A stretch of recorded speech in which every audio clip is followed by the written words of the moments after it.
Rika Okada, seorang perawat di Osaka yang berusia 29 tahun, telah dibunuh secara brutal. Pelaku menggunakan kartu kredit korban untuk memesan sebuah kotak kardus, menyamarkan jasadnya sebagai boneka, dan mengirimkan tubuh korban ke sebuah gudang di Tokyo.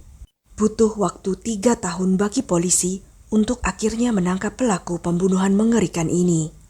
Bagaimana kisah lengkapnya? Sebelumnya silakan subscribe dulu channel ini serta nyalakan loncengnya untuk mengetahui kasus-kasus kriminal yang terjadi di berbagai negara.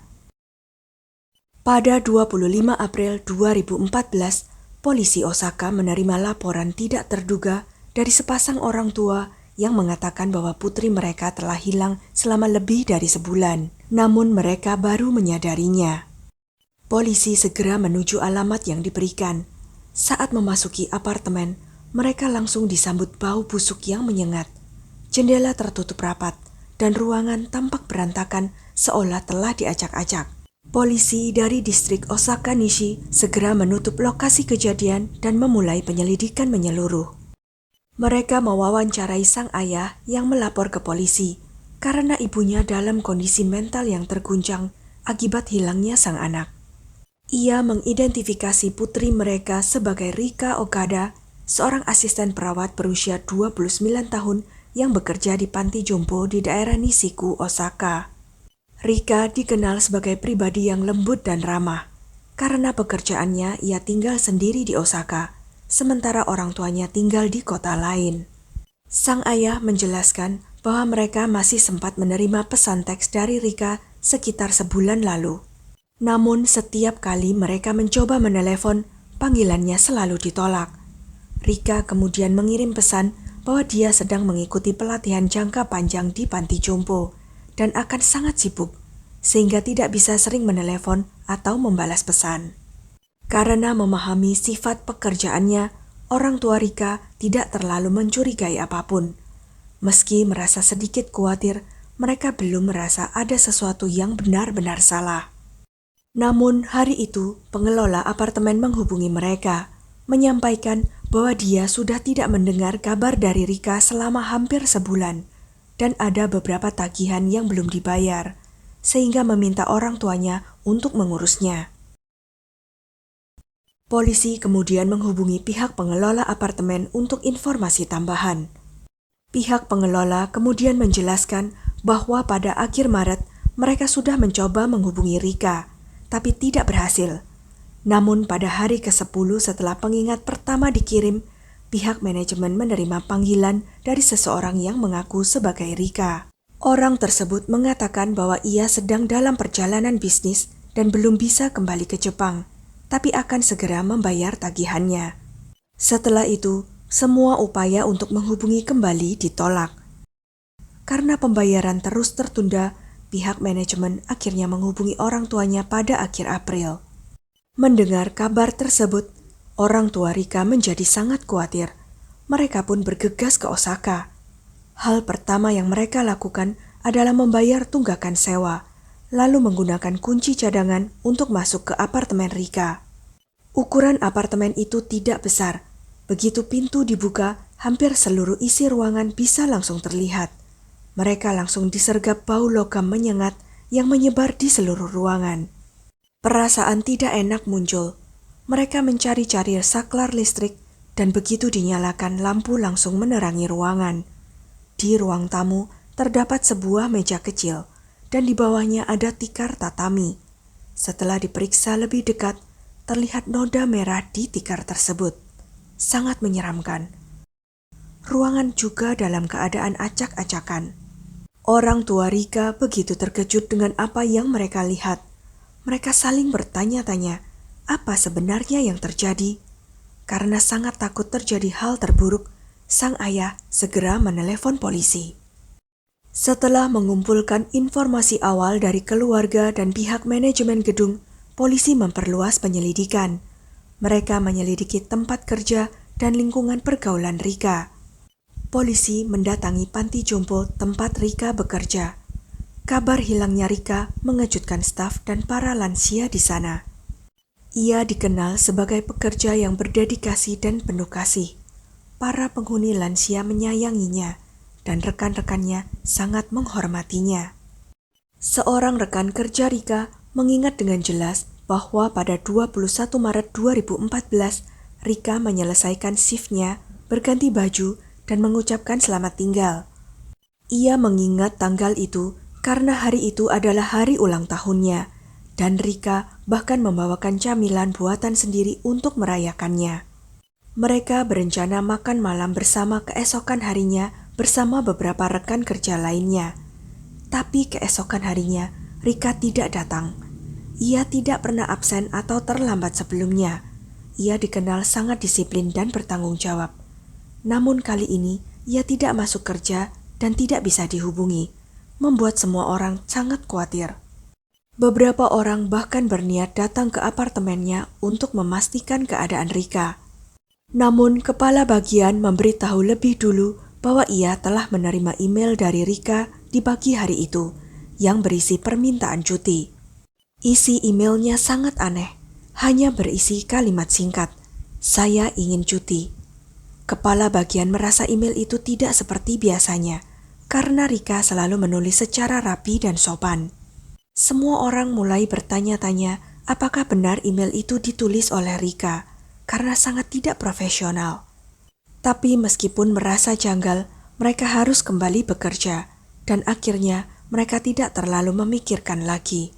Beberapa orang mengira Rika mungkin sedang sakit, sehingga tidak kuat menulis pesan dengan layak. Namun suatu hari, kepala bagian memperhatikan bahwa Rika telah melebihi jatah cutinya, tapi belum juga kembali.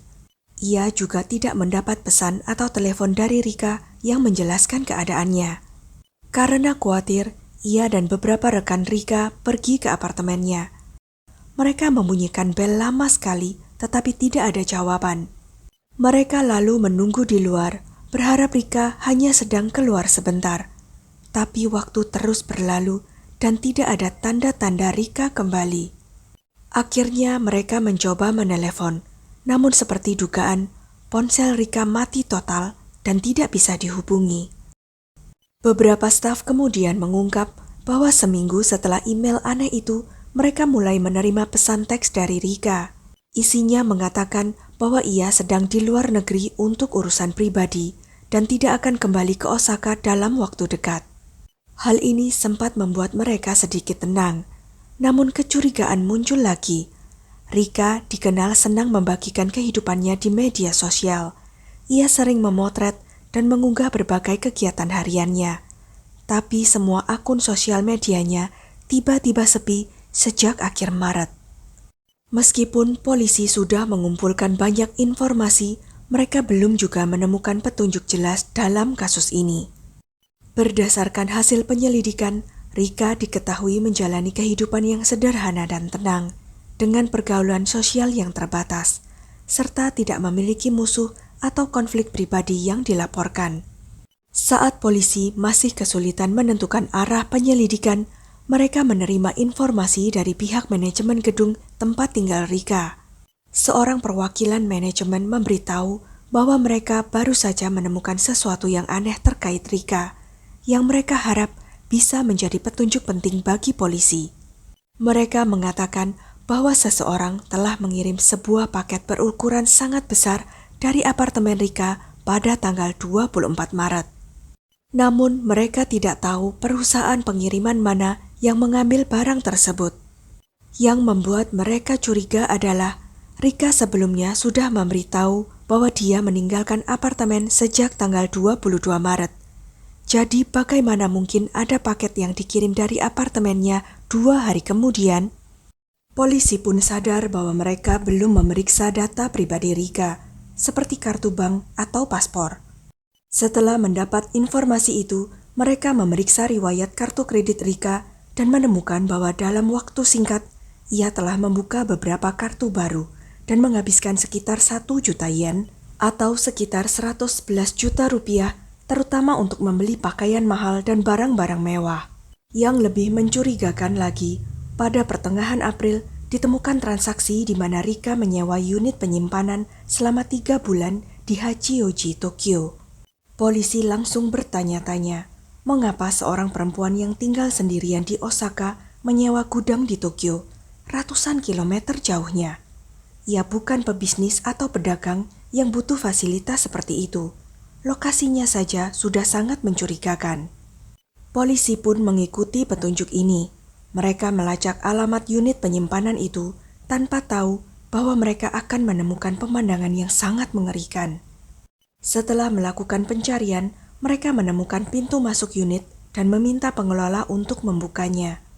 Pengelola bersedia sambil mencari kunci dan bercerita bahwa ia selalu merasa tidak nyaman setiap kali melewati unit tersebut.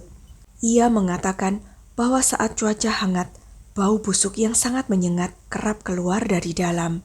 Ia sempat mengira ada orang yang menyimpan makanan basi di sana.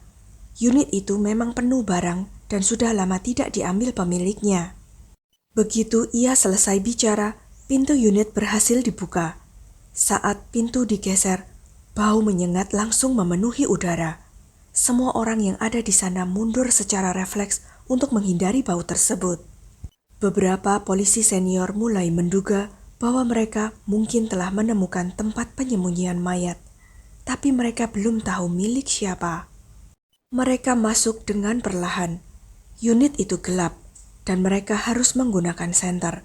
Saat menelusuri sekeliling, mereka hanya melihat paket-paket kecil yang tidak mencolok. Namun mereka masih harus mencari sumber bau itu. Tiba-tiba, seorang petugas tersandung dan terjatuh. Saat itulah, mereka melihat sebuah kotak besar di sudut ruangan. Awalnya kotak itu luput dari perhatian karena tertumpuk-tumpukan kotak-kotak kecil lainnya. Para petugas lalu bekerja sama untuk menarik kotak besar itu. Seperti dugaan, bau busuk berasal dari dalamnya. Kotak itu terbuat dari kardus dengan panjang sekitar 2 meter, lebar 80 cm, dan tinggi 40 cm. Label pengiriman menyatakan bahwa isinya adalah sebuah boneka seukuran manusia, dan resi pengiriman menunjukkan bahwa paket dikirim dari Osaka pada 24 Maret atas nama Rika Okada. Di bawah label itu terdapat catatan kecil yang berbunyi bahwa boneka di dalam terbuat dari tanah liat dan bisa bergerak sendiri. Polisi membuka kotak itu dengan hati-hati. Begitu terbuka, bau busuk yang lebih tajam langsung menyebar keluar. Beberapa orang tidak sanggup menahan dan keluar mencari udara segar. Petugas yang lebih berpengalaman tetap bertahan untuk melakukan pemeriksaan. Salah satu petugas menggunakan sarung tangan pelindung mengangkat lembaran plastik yang sudah berubah warna. Perlahan-lahan, sesosok tubuh perempuan yang sudah membusuk parah terlihat di dalamnya. Mereka segera memanggil tim forensik untuk mengevakuasi tubuh dan melakukan pemeriksaan lebih lanjut. Sepertinya, kasus ini akhirnya mulai menemukan titik terang. Tak lama kemudian, tim penyelidik menerima laporan lengkap dari tim forensik. Hasil otopsi menyatakan bahwa penyebab kematian adalah trauma berat di beberapa bagian tubuh vital yang menyebabkan hilangnya banyak darah. Pemeriksa juga menemukan luka yang dilakukan setelah kematian, menandakan bahwa pelaku menyimpan kebencian mendalam dan bertindak dengan sangat kejam. Tes DNA mengkonfirmasi bahwa mayat tersebut adalah Rika Okada yang sudah dinyatakan hilang selama berbulan-bulan. Hasil otopsi juga menemukan bahwa tidak ada luka pertahanan di tubuhnya. Hal ini mengindikasikan bahwa Rika diserang oleh seseorang yang ia percaya, seseorang yang sangat dekat dengannya. Selain itu, polisi menemukan bahwa pengirim dan penerima paket tercatat atas nama yang sama, Rika Okada, dan biaya pengiriman dibayar menggunakan kartu kredit miliknya sendiri. Petugas forensik mengambil sampel dari kotak besar itu dan menemukan sidik jari di permukaannya. Setelah diperiksa, sidik jari tersebut ternyata milik seorang wanita keturunan Jepang Brasil bernama Yuri Oishi. Polisi pun melanjutkan penyelidikan dan menemukan bahwa nomor telepon yang tercantum di resi pengiriman juga terdaftar atas nama Yuri Oishi dan tempat tinggalnya berada kurang dari 1 kilometer dari gudang tersebut. Setelah menemukan petunjuk penting ini, polisi langsung menetapkan Yuri Oishi sebagai tersangka utama dan bersiap untuk menangkapnya. Namun mereka terkejut saat mengetahui bahwa Yuri sudah melarikan diri dari Jepang. Polisi lalu menelusuri penggunaan kartu kredit Yuri. Mereka menemukan beberapa transaksi pembelian di luar negeri pada akhir April, termasuk pembelian tiket pesawat. Penelusuran lebih lanjut mengungkap bahwa paspor Jepang milik Yuri sudah lama kadaluarsa, yang berarti seharusnya ia tidak bisa meninggalkan Jepang. Namun ternyata ada celah dalam sistem yang membuatnya bisa menggunakan paspor palsu dan lolos dari pemeriksaan keamanan. Polisi lalu menghubungi pihak bandara untuk memeriksa rekaman kamera pengawas. Mereka menemukan seseorang yang wajahnya sangat mirip dengan Yuri Oishi sedang menunjukkan paspor kepada petugas. Waktu pemeriksaan dan gambar paspor yang tercatat di mesin cocok. Jelas bahwa Yuri Oishi telah menggunakan paspor palsu dengan nama Rika Okada. Ia tidak sendirian. Saat itu, ia ditemani oleh seorang wanita misterius berkewarganegaraan Cina. Hingga kini, polisi belum bisa memastikan apakah wanita tersebut terlibat dalam kasus ini atau tidak. Karena Yuri berhasil keluar dari Jepang, membawa kembali dirinya untuk diinterogasi menjadi sangat sulit. Masalah tambah rumit karena Jepang dan Cina tidak memiliki perjanjian ekstradisi resmi. Selain itu, tersangka adalah warga negara Brasil dan penduduk tetap di Jepang, sehingga kasus ini melibatkan 3 negara sekaligus. Menurut hukum Cina, ekstradisi hanya bisa dilakukan jika tindakan pelaku dianggap sebagai kejahatan serius oleh kedua negara. Di saat yang sama, warga asing yang masuk secara ilegal harus dideportasi ke negara asalnya. Sementara itu, hukum Brasil menyatakan bahwa warga negara Brasil tidak dapat diekstradisi, yang artinya jika Yuri dipulangkan ke Brasil, Jepang tidak memiliki cara untuk mengadilinya. Menghadapi keterbatasan ini, kepolisian Osaka menyusun rencana yang berani dan strategis. Pertama, mereka menerbitkan surat perintah penangkapan terhadap Yuri Oishi atas dasar penipuan kartu kredit. Semua bukti dan dokumen penyelidikan disiapkan untuk diserahkan ke pihak berwenang di Cina. Sebagai imbalannya, Jepang akan mengembalikan semua barang yang dibeli Yuri di Cina. Syarat ini akan dipenuhi segera setelah Yuri diekstradisi ke Jepang. Namun pihak Cina menyatakan bahwa tidak ada dasar hukum yang secara langsung memungkinkan pemindahan pelaku ke Jepang, sehingga mereka harus mendeportasi Yuri ke Brasil, dan pemerintah Brasil akan bertanggung jawab untuk menyerahkan pelaku ke Jepang. Untungnya, pada Juni 2016, Undang-Undang Ekstradisi baru disahkan. Dengan adanya hukum baru ini, pihak kepolisian Jepang akhirnya dapat mengajukan permintaan resmi kepada Brasil untuk mengekstradisi Yuri Oishi, yang dituduh melakukan pembunuhan dan perampokan. Setelah dilakukan koordinasi antara ketiga negara, pemerintah Brasil menerbitkan paspor sementara bagi Yuri Oishi. Pada Januari 2017, tersangka dalam kasus besar ini akhirnya berhasil dideportasi ke Jepang. Yuri Oishi langsung dibawa ke kantor polisi Osaka untuk diinterogasi. Pada titik ini, semua misteri mulai terungkap. Ternyata, pelaku dan korban adalah teman sekelas di masa lalu. 1 bulan sebelum Rika menghilang, mereka mengadakan reuni. Rika bahkan mengunggah foto di media sosialnya, menuliskan betapa bahagianya ia bisa bertemu kembali dengan teman-teman lamanya setelah lebih dari 10 tahun. Yuri Oishi saat itu berusia 29 tahun, sama seperti Rika. Ia adalah keturunan Jepang Brasil dan pernah menjadi teman sekelas Rika saat SD dan SMP. Namun saat masuk SMA, ia kembali ke Brasil karena keluarganya pindah. Pada tahun 2005, di usianya yang ke-20 tahun, ia kembali ke Jepang dengan harapan bisa menetap di sana. Namun karena hanya memiliki visa sementara, ia tidak bisa mendapatkan pekerjaan resmi dan harus bekerja serabutan, menjalani hidup yang sulit. Pada tahun 2008, Yuri bertemu seorang mahasiswi asal Cina lewat pekerjaan paruh waktunya. Mereka cepat akrab. Perempuan Cina itu tidak hanya mengajak Yuri tinggal bersamanya, tapi juga membiayai kebutuhan hidup Yuri.